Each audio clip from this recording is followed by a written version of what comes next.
Shalom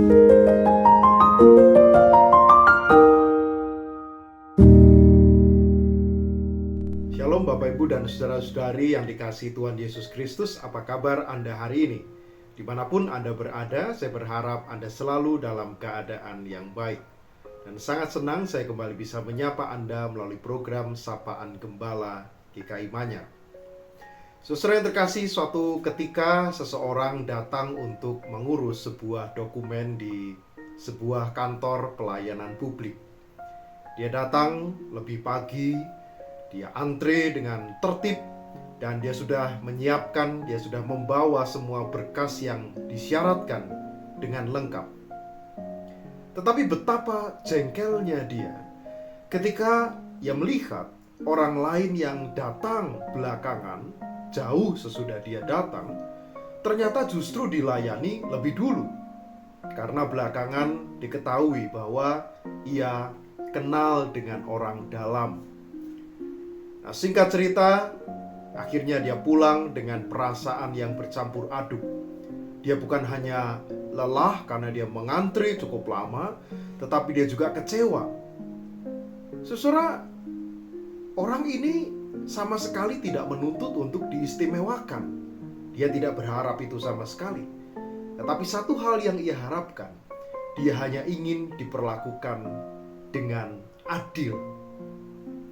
Nah, firman Tuhan sore hari ini dari Ulangan pasal 16 ayat 18-20 berbicara dengan begitu sederhana dan jelas. Ternyata Tuhan pun menghendaki keadilan. Itu sebabnya para pemimpin dan hakim diminta untuk tidak memutarbalikkan kebenaran, tidak memihak, dan tidak tergoda oleh keuntungan-keuntungan pribadi. Nah, saudara terkasih, mari kita renungkan hal ini baik-baik. Bahwa ketidakadilan sekecil apapun itu dan seperti apapun bentuknya, ternyata selalu berdampak buruk bagi banyak orang.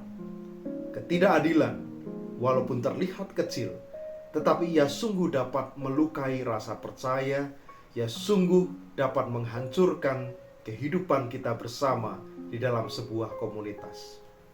Dan menarik, firman Tuhan hari ini menegaskan bahwa hanya keadilan itulah yang harus kau kejar. Keadilan itu harus kau kejar. Artinya keadilan itu bukan sesuatu yang terjadi secara otomatis. Keadilan tidak terjadi dengan sendirinya. Keadilan perlu diusahakan, dijaga, diperjuangkan melalui keputusan-keputusan yang sederhana setiap hari.